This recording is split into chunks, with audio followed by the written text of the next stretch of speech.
नमस्कार दोस्तों।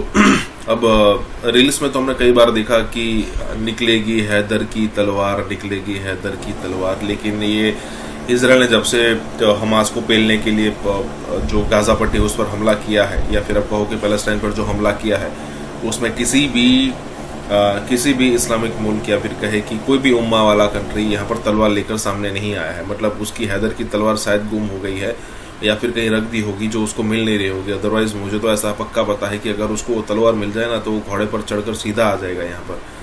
कहने का मतलब ये है कि सारे अरब कंट्रीज यहाँ पर सब जानते हैं कि भाई इसराइल की पावर क्या है। मतलब बात तो ये भी है कि इसराइल भी एक न्यूक्लियर पावर है, बस उसने डिक्लेयर नहीं किया खुद को कि भाई वो एक न्यूक्लियर पावर है। और आसपास के अरब कंट्रीज कई बार पहले जा चुके हैं, तो उनको अपना पास भी याद आता होगा कि भाई अगर हमने यहाँ पर कुछ कर दिया तो फिर से इसराइल के रडार पर आ जाएंगे। तो यहाँ पर यही बात हो रही है। इसी के साथ ये वीडियो शुरू करते हैं। कि गल्फ कंट्रीज जो है, हमने तो सोचा था शायद एकदम सब कूद पड़ेंगे और तलवारें वलवारें लेकर, जो एक अरब्स का एक तरीका है। हाँ, कुछ वीडियोस ऐसी जरूर आई हैं जो बहुत डिस्टर्बिंग है, नहीं होनी चाहिए थी। और उसमें इसराइल का फ्लैग जो है वो जमीन के ऊपर बिछाकर और उसके ऊपर पता नहीं वो बंदूकें लेकर डांस कर रहे हैं या क्या करने की कोशिश कर रहे हैं, और वो लेबनान या कहीं की वीडियो है। सर, ये गल्फ कंट्रीज क्या इस वॉर का हिस्सा बनने जा रही है? देखिए आरजू जी, जब हमास ने पहली बात तो जो उन्होंने हरकतें करी वो बिल्कुल भी इंसानों वाली नहीं है, जानवरों वाली थी। उसके बाद इन्होंने अपने ही हॉस्पिटल के ऊपर बॉम्ब फटा दिया। उसके बाद वो भी पार्किंग लॉट में, जहाँ पे 10 गाड़ियां खराब हुई, और इन्होंने बोल दिया कि 3000 आदमी मारे गए, और 3000 लोग इन्होंने दिखाए भी नहीं। तो अरब वर्ल्ड जो है उस वक्त तो बिल्कुल इनके साथ हो गया था, हमास वालों के साथ और पैलेस्टीन वालों के साथ। और इनकी सपोर्ट में इन्होंने प्रदर्शन भी, जिसको हम कहते हैं कि वो पूरे जलसे जुलूसे इन्होंने पूरे अपने कंट्रीज में भी निकाले और बाकी कंट्रीज में भी निकाले। लेकिन उसके बाद इसराइल भी कच्ची गोलियां नहीं खेल के बैठा है, उसने भी सारा कुछ मीडिया को दिखाया, अरब्स को दिखाया कि ये इनकी असलियत है, ये एक्टिंग में ऑस्कर्स जीतने वाली कौम है। इनको 1400 सालों से यही सिखाया गया है कि आप अटैक कीजिए, उसके बाद विक्टिम कार्ड, ब्यूटीफुली कैसे खेलना है, कैसे बच्चों को लेके भागना है कैमरे के सामने। और एक ही बच्चे को 5-5 लोग अलग अलग वीडियोस में दिखाते जा रहे हैं, उनके ऊपर पेंट लगाया जा रहा है दिखाने के लिए कि देखिए बॉम्ब फटा तो इसके ऊपर सीमेंट लग गया, जबकि वो पेंट था। तो ये सारी वीडियोस उन्होंने, इसराइल वालों ने, अरब्स को भी दिखाई, मुस्लिम वर्ल्ड को भी दिखाई। उसके बाद मुस्लिम्स भी अपना चेहरा छुपाने में अब नाकामयाब हो रहे हैं। दे आर थिंकिंग हमने किसका सपोर्ट कर दिया, या हमारी ही कौम का पर्दाफाश पूरी दुनिया के सामने होता जा रहा है। तो इन्होंने थोड़ा सा बैक सीट लिया है। कहीं ना कहीं यूरोप का, अमेरिका का भी प्रेशर है कि भाई बीच में कूदने की गलती मत करना। अब हम यहाँ पे खड़े हैं, हमारी भी नाक सेव करनी है और इसराइल को भी बचाना है। तो उसके कारण भी ये आगे नहीं आ रहे। मैं कहता हूँ आपको युद्ध के अंदर कूदने की जरूरत नहीं है। भाई आपके उम्मा के लोग हैं, आप ही के ब्रदर हैं, ब्रदर ब्रदर मुल्क, आप उनको अपनी कंट्री में बुला लीजिए, क्या दिक्कत है? भाई आपको इतना दुख दर्द है उनके लिए, आप अपने रास्ते खोल दीजिए। आपके पास इतने पैसे हैं, you are the richest countries in the world, तेल में अपने दुनिया का तेल निकाल के रखा हुआ है। आप इन्हें अपनी कंट्री में रख लीजिए, थोड़े से घर ही देने पड़ेंगे, रख लीजिए, क्या दिक्कत है? नहीं करेंगे। इन्हें सारा कुछ चाहिए, इनको प्रोटेक्शन चाहिए, तो प्रोटेक्शन देगा वेस्टर्न वर्ल्ड, या हिंदुस्तान में आएंगे ताकि यहाँ पर आके फिर वो गजबे हिंद करें। लेकिन अपने कंट्रीज में इनको ये बुलाने के लिए इंटरेस्टेड नहीं होते। आप पाकिस्तान में बुला लीजिए, आप बोलते हैं कि हम गाजा में जाके उनके साथ लड़ाई करेंगे, आप उन्हें पाकिस्तान बुला लीजिए, उनको जगह दे दीजिए रखने के लिए, नहीं करेंगे आप। तो यही दोगलापन जो है इस कौम का, जिसको मुझे बोलना नहीं चाहिए आपकी कौम का, ये सामने दिखता है। अभी पहली बार है कि हमास जो कुछ कर रहा है उसकी वीडियोस इसराइल शेयर कर रहा है, और सोशल मीडिया भी पहली बार, थैंक्स टू ट्विटर, उसको उजागर किया जा रहा है। नहीं तो यूट्यूब के ऊपर आप बिलीव करेंगे, मैंने 4 वीडियोस बनाए हमास के ऊपर, चारों की चारों वीडियोस मेरी यूट्यूब ने डिलीट कर दी कि Hamas is a protected group, आप इसके ऊपर वीडियोस नहीं बना सकते, हम इनके खिलाफ कोई भी चीज प्रमोट नहीं होने देंगे। इन्होंने मेरी वीडियोस डिलीट कर दी हैं मेरे अकाउंट के अंदर। ये सिर्फ ट्विटर पहली बार है जहां पर हमास की सारी हरकतें रिकॉर्ड होकर वो पोस्ट की गई और ट्विटर ने डिलीट नहीं करी। फेसबुक पे आप डाल दीजिए, आपका डिलीट हो जाएगा। आप इंस्टाग्राम पे डाल दीजिए, डिलीट हो जाएगा।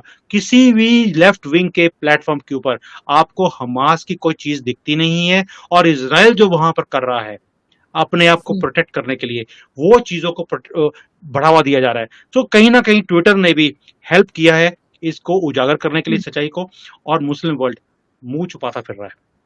लेकिन सर अच्छे बुरे लोग तो सर खैर हर जगह होते हैं। मैं ये नहीं कह सकती कि सब लोग ही जो है वो हमास का साथ दे रहे हैं। बहुत से ऐसी कंट्रीज, ऐसे लोग भी हैं मुस्लिम वर्ल्ड में भी जो नहीं साथ दे रहे हैं हमास का, लेकिन उसको टेरर ऑर्गेनाइजेशन भी बताया जा रहा है, सब कुछ कहा जा रहा है। लेकिन सर ये वॉर आखिर रुकेगी कैसे? इसलिए कि नुकसान तो सभी का हो रहा है। इसमें अभी ये भी बताया जा रहा है कि अगर ये इसी तरीके से कंटिन्यू रही तो जैसे वो जो थी रशिया और उसकी यूक्रेन की वॉर थी, और यूक्रेन, यूक्रेन की वॉर थी जी बिल्कुल, उसमें जिस तरीके से इकोनॉमी का नुकसान हुआ था वही नुकसान जो है वो यहाँ भी हो सकता है। देखिए पहली बात ये कि इसराइल वॉर कर रहा है, दूसरी टीम जिहाद कर रही है। जिहाद एक पागलपन है जो 1400 सालों से चल रहा है, और उसके लिए वो मरने को भी तैयार हैं, अपने लोगों को मारने के लिए भी तैयार हैं। और आपने वो वीडियोस भी देखी होंगी जहां पे इसराइल के जो आर्मी के लोग हैं वो अपने माँ को फोन करके बोलते हैं, माँ मैंने आज 10 लोगों की जान बचाई। और हमास के लोग अपने फैमिलीज में फोन करके बोलते हैं, माँ मैंने आज 10 लोगों की जान ले ली। और माँ बोलती है, दोनों तरफ बोलती है, मैं तेरे पे मुझे बड़ा फक्र है। वैसे तो फकर अपना जो दोस्त है वो आज आया नहीं है, वो बोलती है हमें बड़ा फकर है कि तुमने ये काम किया। तो ये एक आइडियोलॉजी का फर्क है। It is not equal war. एक तरफ से जिहाद है, जिहाद को जिहाद के साथ ही करना पड़ेगा और कोई तरीका नहीं है। तो दूसरी कंट्री तो अपने आप को डिफेंड करने के लिए कर रही है, इसराइल अपने आप को डिफेंड करने के लिए वॉर कर रहा है। लेकिन ये जो है जानवर, ये जानवर जानवरपन दिखा रहे हैं, इनके साथ वही हाल हो रहा है। इसलिए अब आप बोलती हैं कि ये वॉर खत्म कैसे होगा। पहली बात, वर्ल्ड चाहता ही नहीं है कि वॉर खत्म हो। दे वांट कि ये ड्रैग ऑन हो, क्योंकि इसमें कई कंट्रीज का फायदा होता है। अमेरिका भी इसमें लगा हुआ है कि वॉर बंद नहीं हो, जैसे उन्होंने यूक्रेन में और रशिया में किया। आप देखिए चाइना भी चाहता नहीं है कि वॉर खत्म हो, क्योंकि जो हमारा इकोनॉमिक कॉरिडोर जो हम शुरू कर रहे थे वहां पर मिडिल ईस्ट के अंदर, उसके ऊपर रोक लगाने के लिए ये वॉर का बढ़ना और कंटिन्यू रहना उनके फायदे की बात है। तो ये एक सिर्फ जो वॉर शुरू हुआ था जिहाद का वाला वॉर, ये वहां से शुरू होकर अब इकोनॉमिक वॉरफेयर भी शुरू हो गया इसके ऊपर। और उसके बाद फिर जो लॉबीज हैं आर्म्स एंड एमुनेशन की, वो भी बीच में कूद गई हैं। सो ये अब मल्टीपल वॉर हो गया है, मल्टीपल कंट्रीज इसमें इन्वॉल्व हैं। ईरान आ गया है, लेबनान आ गया है, सीरिया भी बीच में इन्वॉल्व है। अभी अमेरिका, कल ही मेरी बात हुई है एक इजरायली से, उन्होंने बोला कि अमेरिका सीरिया के अंदर दोबारा से उन्होंने बम्बार्डमेंट शुरू कर दिया है। लेबनान के अंदर भी अमेरिका बम्बार्डमेंट कर रहा है इनके सारे हिजबुल्ला के जो ठिकाने हैं उनको निपटाने के लिए। अमेरिका को तो ऐसे मौके चाहिए होते हैं, उसको मौका मिल गया। और इधर से जो हथियार हैं वो सारे चाइना भी भेज रहा है वहां पर ऑन कैश, क्योंकि ये उधार का काम करते नहीं है। एक ही बार दिया था मुस्लिम वर्ल्ड में, आज तक पछता रहे हैं। तो इसलिए ये वॉर लंबा चलेगा। इसराइल ने खुद बोल दिया है, उसकी ऑपोजिशन ने बोल दिया कि अभी हम फेज 2 में जा रहे हैं। This war is going to go on for a very long time. ये 1400 साल का जो वॉर है, आप चाहती हैं कि 4 घंटे में खत्म हो जाए, नहीं हो सकता। नहीं खैर सर, मैं तो 4 घंटे क्या, मैं तो चाहूंगी कि 4 सेकंड में बंद हो जाए। इसलिए कि लोगों की जाने जाता देख के अच्छा नहीं लगता, चाहे वो किसी तरफ के भी हों। यकीनन इसके ऊपर जो है, जो बड़ी कंट्रीज हैं जिनका होल्ड है वर्ल्ड पे, उन्हें यकीनन इन लोगों को डायलॉग की टेबल पे लाना चाहिए और इस चीज को नो, रुकना चाहिए। Not at all. Dialogue can be with human beings, not with animals.